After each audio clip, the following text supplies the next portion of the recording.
Chapter 21 of The Doctor's Wife, by Mary Elizabeth Braddon.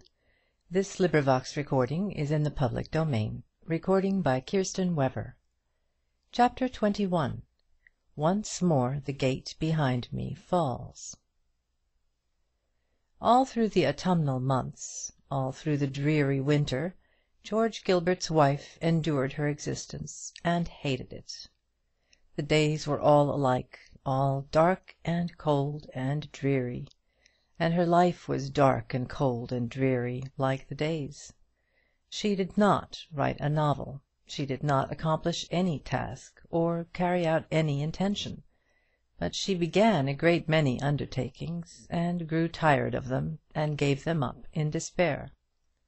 She wrote a few chapters of a novel, a wild, weird work of fiction, in which Mr. Roland Lansdell reigned paramount over all the rules of Lindley Murray, and was always nominative when he ought to have been objective, and vice versa, and did altogether small credit to the university at which he was described to have gained an impossible conglomeration of honours. Mrs. Gilbert very soon got tired of the novel, though it was pleasant to imagine it in a complete form taking the town by storm.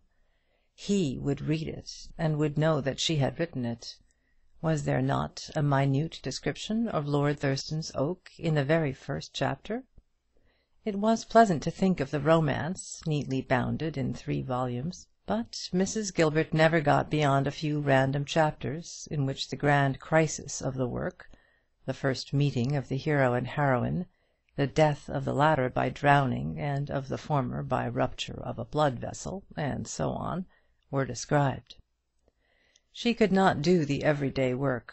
She could erect a fairy palace, and scatter lavish splendour in its spacious halls, but she could not lay down the stair carpets, or fit the window blinds, or arrange and plan the furniture.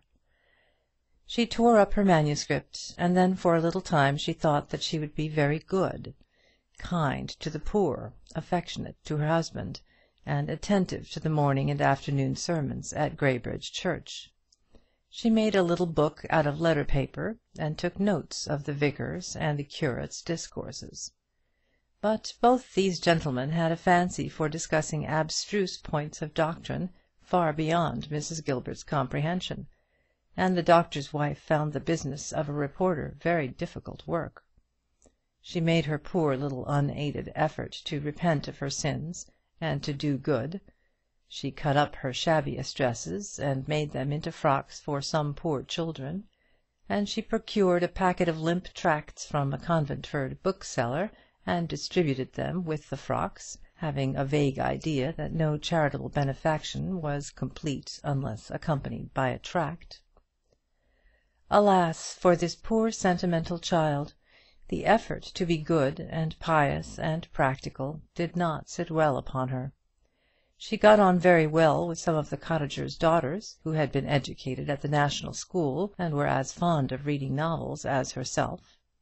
She fraternized with these damsels, and lent them odd volumes out of her little library, and even read aloud to them on occasion, and the vicar of Graybridge, entering one day a cottage where she was sitting, was pleased to hear a humming of noise, as of the human voice, and praised Mrs. Gilbert for her devotion to the good cause.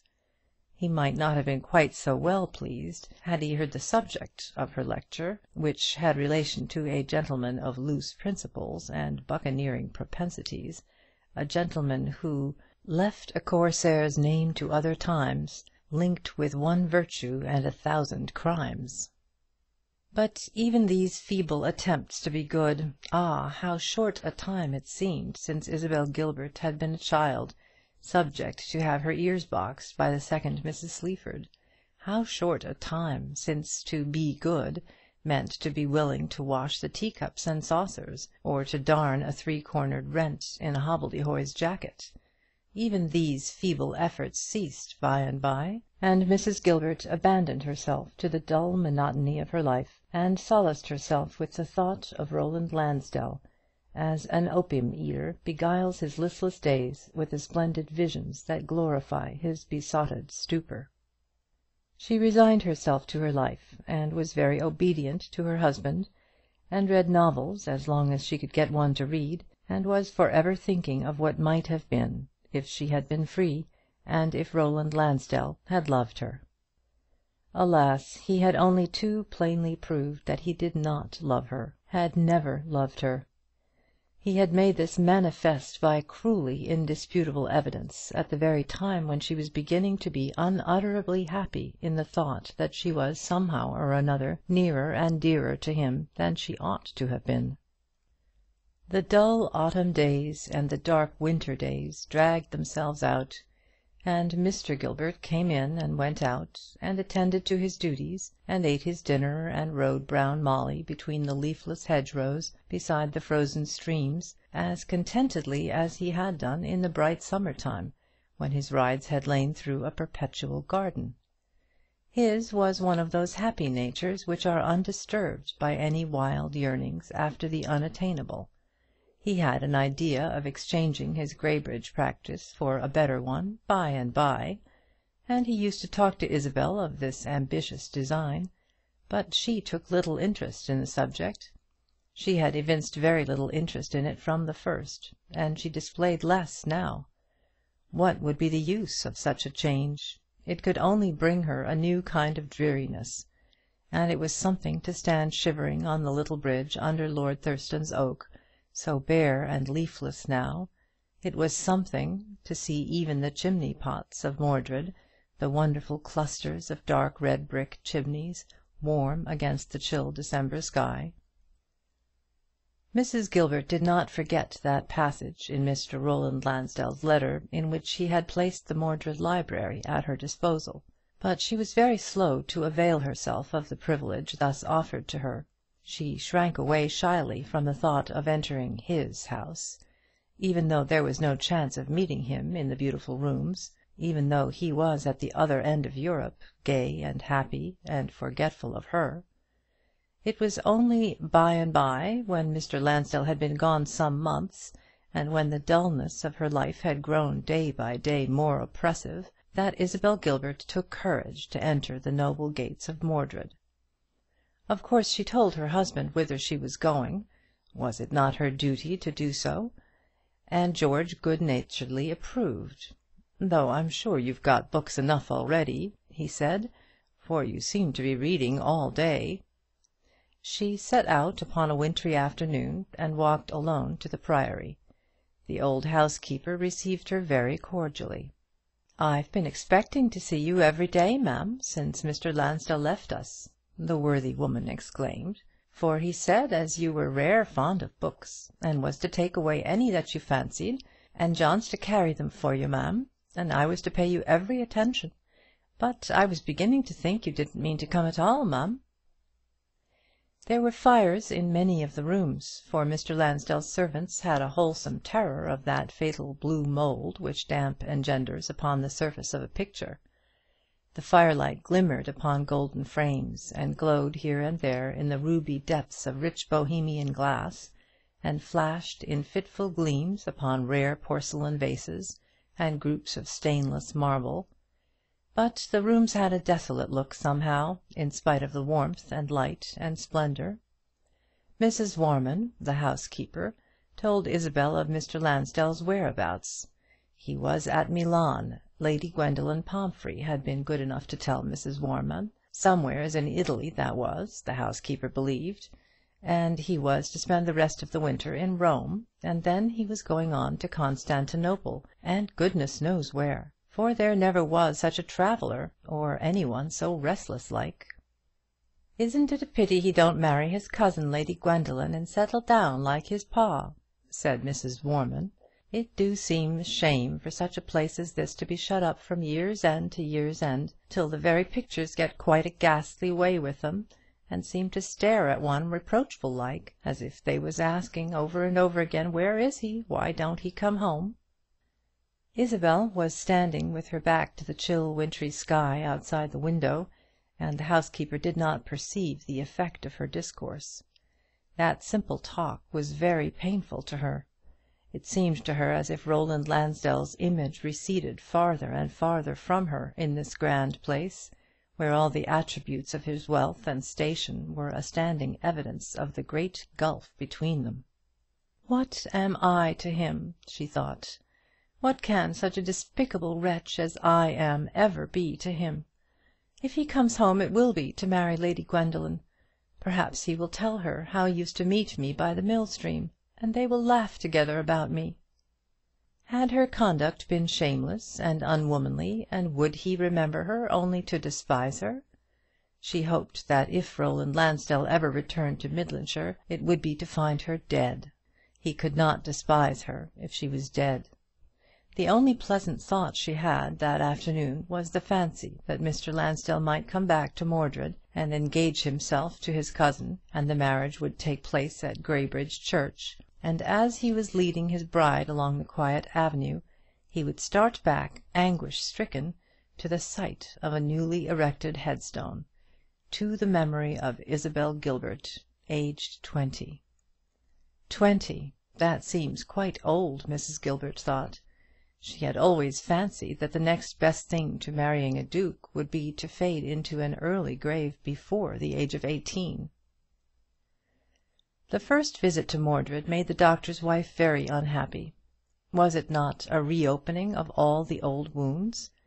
Did it not bring too vividly back to her the happy summer day when he sat beside her at luncheon, and bent his handsome head and subdued his deep voice as he talked to her? Having broken the ice, however, she went very often to the Priory, and on one or two occasions even condescended to take an early cup of tea with Mrs. Warman, the housekeeper, though she felt that by doing so she in some small measure widened the gulf between Mr. Lansdell and herself.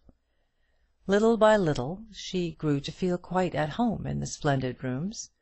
It was very pleasant to sit in a low easy chair in the library, his easy chair, with a pile of books on the little reading table by her side, and the glow of the great fire subdued by a noble screen of ground glass and brazen scroll work. Mrs. Gilbert was honestly fond of reading, and in the library at Mordred her life seemed less bitter than elsewhere. She read a great deal of the lighter literature upon Mr. Lansdell's bookshelves, poems and popular histories, biographies and autobiographies, letters and travels in bright romantic lands. To read of the countries through which Mr. Lansdell wandered seemed almost like following him. As Mrs. Gilbert grew more and more familiar with the grand old mansion, and more friendly with Mrs. Warman, the housekeeper, she took to wandering in and out of all the rooms at pleasure, sometimes pausing before one picture, sometimes sitting before another for half an hour at a time, lost in reverie. She knew all the pictures, and had learned their histories from Mrs. Warman, and ascertained which of them were most valued by Mr. Lansdell. She took some of the noble folios from the lower shelves of the library, and read the lives of her favourite painters, and stiff translations of Italian disquisitions on art. Her mind expanded amongst all the beautiful things around her, and the graver thoughts engendered out of grave books pushed away many of her childish fancies, her simple sentimental yearnings. Until now she had lived too entirely amongst poets and romancers, but now grave volumes of biography opened to her a new picture of life. She read the stories of real men and women who had lived and suffered real sorrows, prosaic anguish, hard, commonplace trial and misery. Do you remember how, when young Caxton's heart had been wrung by his youth's bitterest sorrows, the little father sends his son to the Life of Robert Hall for comfort? Isabel, very foolish and blind as compared with the son of Austin Caxton, was yet able to take some comfort from the stories of the good men's sorrows. The consciousness of her ignorance increased as she became less ignorant, and there were times when this romantic girl was almost sensible, and became resigned to the fact that Roland Lansdell could have no part in the story of her life. If the drowsy life, the quiet afternoons in the deserted chambers of the Priory, could have gone smoothly on for ever, Isabel Gilbert might have, little by little, developed into a clever and sensible woman. But the current of her existence was not to glide with one dull motion to the end. There were to be storms and peril of shipwreck, and fear and anguish, before the waters flowed into a quiet haven, and the story of her life was ended. One day in March, one bleak day, when the big fires in the rooms at Mordred seemed especially comfortable, Mrs. Gilbert carried her books into an inner apartment, half boudoir, half drawing room, at the end of a long suite of splendid chambers. She took off her bonnet and shawl, and smoothed her dark hair before the glass. She had altered a little since the autumn, and the face that looked out at her to-day was thinner and older than that passionate, tear-blotted face which she had seen in the glass on the night of Roland Lansdell's departure. Her sorrow had not been the less real because it was weak and childish, and had told considerably upon her appearance. But she was getting over it. She was almost sorry to think that it was so. She was almost grieved to find that her grief was less keen than it had been 6 months ago, and that the splendour of Roland Lansdell's image was perhaps a trifle faded. But to-day Mrs. Warman was destined to undo the good work so newly effected by Grave Books, and to awaken all Isabel's regrets for the missing Squire of Mordred. The worthy housekeeper had received a letter from her master, which she brought in triumph to Mrs. Gilbert. It was a very brief epistle, enclosing cheques for divers payments, and giving a few directions about the gardens and stables. "See that pines and grapes are sent to Lord Ruysdale's whenever he likes to have them, and I shall be glad if you send hothouse fruit and flowers occasionally to Mr. Gilbert, the surgeon of Graybridge. He was very kind to some of my people. Be sure that every attention is shown to Mrs. Gilbert whenever she comes to Mordred." Isabel's eyes grew dim as she read this part of the letter. He thought of her, far away, at the other end of the world almost, as it seemed to her, for this letter was dated from Corfu. He remembered her existence, and was anxious for her happiness. The books were no use to her that day. She sat with a volume open in her lap, staring at the fire, and thinking of him. She went back to the old italics again. His image shone out upon her in all its ancient splendour. Oh, dreary, dreary life, where he was not! How was she to endure her existence? She clasped her hands in a wild rapture. "Oh, my darling, if you could know how I love you!" she whispered, and then started, confused and blushing. Never until that moment had she dared to put her passion into words. The Priory clock struck 3 succeeding hours, but Mrs. Gilbert sat in the same attitude, thinking of Roland Lansdell. The thought of going home and facing her daily life again was unutterably painful to her. That fatal letter, so commonplace to a common reader, had revived all the old exaltation of feeling. Once more Isabel Gilbert floated away upon the wings of sentiment and fancy into that unreal region where the young Squire of Mordred reigned supreme, beautiful as a prince in a fairy tale, grand as a demigod in some classic legend. The French clock on the mantelpiece chimed the half-hour after 4, and Mrs. Gilbert looked up, aroused for a moment from her reverie. 4:30, she thought. It will be dark at 6, and I have a long walk home. Home! She shuddered at the simple monosyllable, which it is the special glory of our language to possess. The word is very beautiful, no doubt, especially so to a wealthy country magnate, happy owner of a grand old English mansion, with fair lands and coverts, home farm and model farm buildings, shadowy park and sunlit pleasaunce, and wonderful dairies lined with Majorca ware, and musical with the plashing of a fountain. But for Mrs. Gilbert, home meant a square-built house in a dusty lane, and was never likely to mean anything better or brighter. She got up from her low seat, and breathed a long-drawn sigh, as she took her bonnet and shawl from a table near her, and began to put them on before the glass. "The parlour at home always looks ugliest and barest and shabbiest when I have been here," she thought, as she turned away from the glass and moved towards the door. She paused suddenly. The door of the boudoir was ajar. All the other doors in the long range of rooms were open, and she heard a footstep coming rapidly towards her. A man's footstep.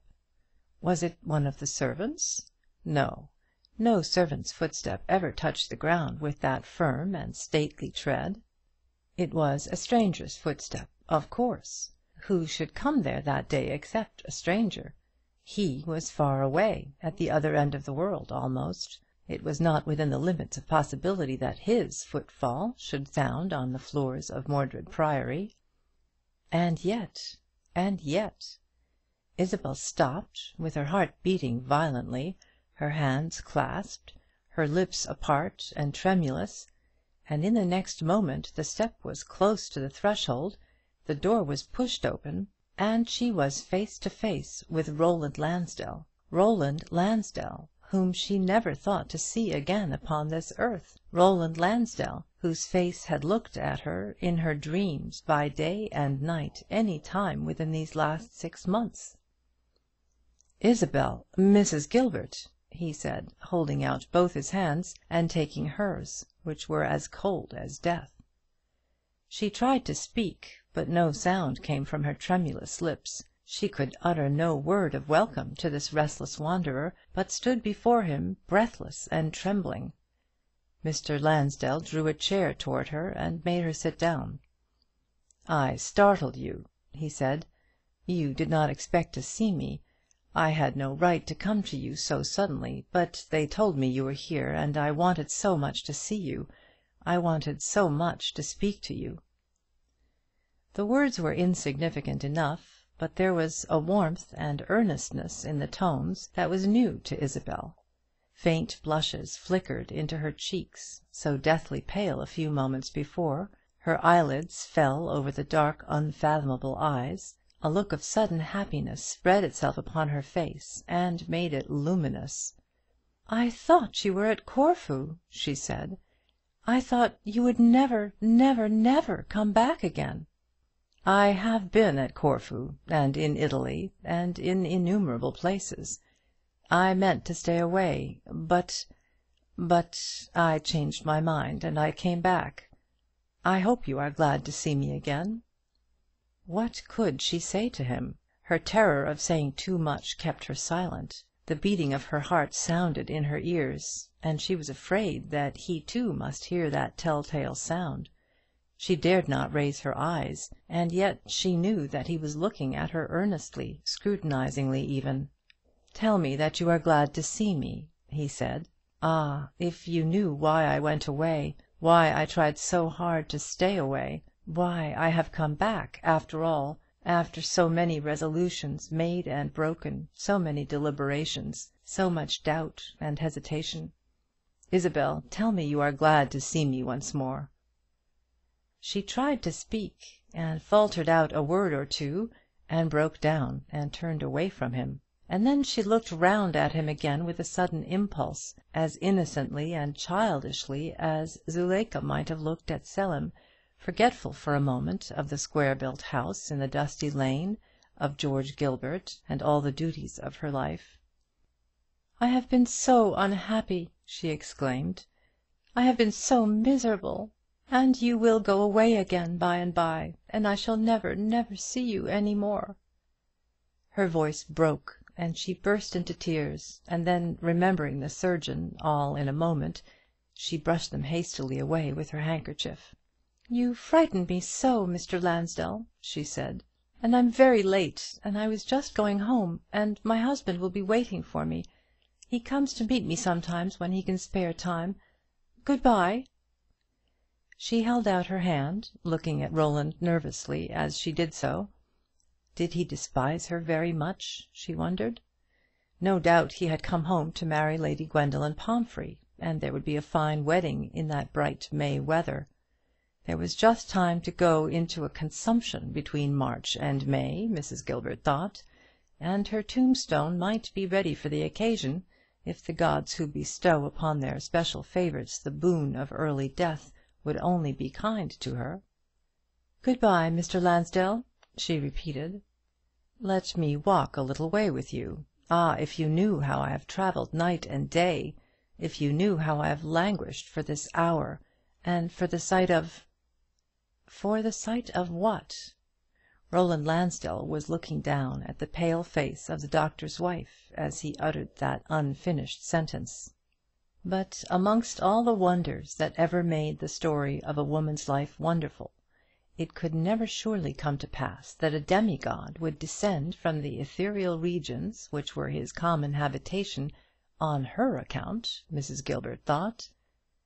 She went home in the chill March twilight, but not through the bleak and common atmosphere which other people breathed that afternoon, for Mr. Lansdell walked by her side, and, not encountering the surgeon, went all the way to Graybridge, and only left Mrs. Gilbert at the end of the dusty lane in which the doctor's red lamp already glimmered faintly in the dusk. Would the master of Mordred Priory have been stricken with any sense of shame if he had met George Gilbert? There was an air of decision in Lansdell's manner which seemed like that of a man who acts upon a settled purpose, and has no thought of shame.